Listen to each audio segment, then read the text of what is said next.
Bonjour, aujourd'hui nous allons parler des tableaux de variation et des tableaux de signes d'une fonction. Alors, on va faire avec l'exemple que je vous présente ici. Donc ici, je vous ai donné la représentation graphique d'une fonction f définie sur l'intervalle 0,9. Et quand on étudie une fonction, eh bien, on a souvent besoin uniquement de certaines informations particulières. Alors, le plus souvent, ces informations, elles vont être les variations de la fonction, ses valeurs extrêmes et le signe de cette fonction. Et ensuite, une fois qu'on a récolté ces informations, eh bien, il s'agit de les résumer de manière concise et claire. Donc, on va le faire sur cet exemple. Si on parle des variations, eh bien, par exemple, ici, ma fonction, je peux voir que sur l'intervalle 0,3, elle est décroissante, et décroissante de la valeur 1,6 jusqu'à la valeur moins 1,6. Donc elle est décroissante sur l'intervalle 0,3.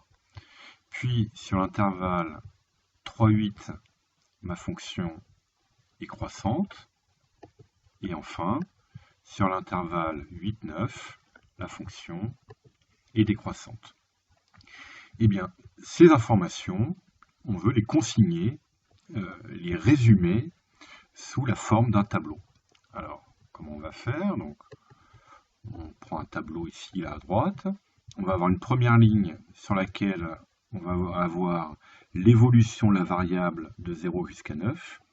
Et la deuxième ligne, les variations de f, où on va suivre l'évolution de la fonction en fonction de la variable. Donc ce qui donne, on a vu là d'abord sur l'intervalle 0,3, donc quand x varie entre 0 et 3, ici, on a dit que la fonction était décroissante de la valeur 1,6 jusqu'à la valeur moins 1,6. Et donc, on écrit les valeurs de x et les valeurs de f correspondantes. f de 0 égale 1,6, f de 3 est égal à moins 1,6. C'est ce que vous avez sur votre graphique. Et on continue. On continue à faire avancer notre variable de la gauche vers la droite, du début de son ensemble de définition jusqu'à la fin. Donc, ensuite, on a dit que sur l'intervalle 3,8, la fonction, elle est décroissante, et de la valeur moins 1,6 jusqu'à la valeur 3,8 en ordonnée. Et enfin, sur l'intervalle 8,9, la fonction est décroissante en ordonnée de la valeur 3,8 à la valeur 2,8. Voilà, on a résumé les informations qui nous intéressaient, à savoir les variations de la fonction. Elle est décroissante sur l'intervalle 0,3, croissante sur l'intervalle 3,8 et décroissante sur l'intervalle 8,9. On précise les valeurs particulières où ont lieu les changements de variation. Et voyez qu'au passage, le tableau de variation permet aussi d'obtenir les valeurs extrêmes de la fonction. On peut dire que la plus petite, la valeur la plus basse prise par la fonction f, elle se situe en bas du tableau, et c'est moins 1,6. Le minimum de f est moins 1,6 atteint pour x égale 3. Et c'est ce qu'on pouvait observer ici sur le graphique. La valeur la plus basse, c'est moins 1,6 atteinte pour x égale 3. Et pareil pour la valeur maximale, on voit sur le graphique, c'est 3,8 atteint pour x égale 8. Et bien la valeur maximale de f, c'est 3,8 atteint pour x égale 8. Voilà pour les variations de la fonction. Voilà pour le résumé de ces informations, variations et valeurs extrêmes. Alors on va s'intéresser aussi aux signes de la fonction. Alors, on regarde quand est-ce que la fonction est positive, négative ou nulle. Eh bien, elle est sur l'intervalle 0,1, la courbe est au-dessus de l'axe des abscisses, donc ma fonction est positive. Ensuite, sur l'intervalle 1,5, la courbe est en dessous de l'axe des abscisses, donc la fonction est négative. Et ensuite, sur l'intervalle 5, 9, la courbe est au-dessus de l'axe des abscisses, donc la fonction redevient positive. Et bien, encore une fois, ces informations de signes, on va les consigner sous la forme d'un tableau. Donc, on fait le même type de tableau, une première ligne où on va suivre l'évolution de ma variable x entre les deux bornes de l'intervalle de définition, donc ici entre 0 et 9, et une deuxième ligne où on recueille les informations sur la fonction f qui nous intéresse. Et donc on y va, on fait comme tout à l'heure. Sur l'intervalle 0, 1, on a dit que la fonction était positive. Voilà, on met un plus. Maintenant, sur la valeur 1, la courbe croise l'axe des abscisses. Donc f de 1 est égal à 0. Et on indique le 0 ici. Et on continue.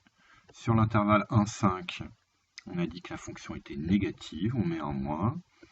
Quand x égale 5, on croise l'axe des abscisses. Ça veut dire que f de 5 est égal à 0. Et on continue, on termine. Sur l'intervalle 5, 9, on a dit que la fonction était positive. Voilà. Donc, bien se souvenir, hein, ces deux tableaux, à chaque fois, on indique une première ligne qui indique l'évolution de la variable, et la deuxième ligne, que ce soit pour les variations ou pour le signe, eh bien, on décrit les informations qui nous intéressent sur cette fonction. Et quand on met des valeurs, 1,6, moins 1,6, 3,8, 2,8, là, ou les zéros que vous avez en bas, eh bien, ce sont des images. Hein. On peut dire que f de 0 égale 1,6. f de 3 est égal à moins 1,6. Et quand on ne dispose par exemple que du tableau de variation, on a un manque d'informations, hein. On ne connaît pas les valeurs de la fonction pour x compris strictement entre 0 et 3. On va pouvoir seulement dire que si x est compris entre 0 et 3, eh bien f de x est compris entre moins 1,6 et 1,6, par exemple. On termine par une petite remarque. Ces tableaux, ce sont des schémas. Il n'y a donc pas de mise à l'échelle. Hein. Là, cet écart entre 0 et 3, cet écart entre 8 et 9, ce sont à peu près les mêmes, alors qu'il y a un écart ici de 3 unités, et là seulement unité. Et en distance sur mon tableau, j'ai mis à peu près les mêmes valeurs entre chaque nombre. Là, pareil, entre 0 et 1, j'ai une longueur de 1, alors qu'entre 5 et 9, j'ai une longueur de 4.